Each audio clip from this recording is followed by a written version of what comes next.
বাগবের নতুন বাজারে যমুনা ব্যাংকের নেছে কি সুন্দর ইফতারের আয়োজন করেছে।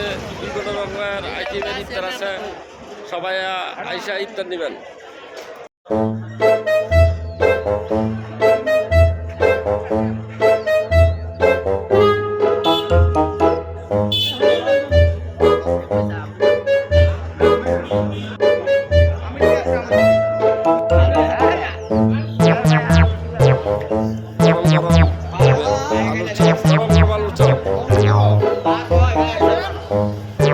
আপনাদের বেচা কিনে কেমন ভাই? আলহামদুলিল্লাহ, আলহামদুলিল্লাহ। রোজাদার ব্যক্তিকে কম দামে খাওয়াবেন, ঠান্ডা মাল খাওয়াবেন। পেঁয়াজি খুবই টেস্ট হয়, আর পেঁয়াজি কত সুনাম আছে তার। পেঁয়াজি পেঁয়াজি সেই রকমের হয়।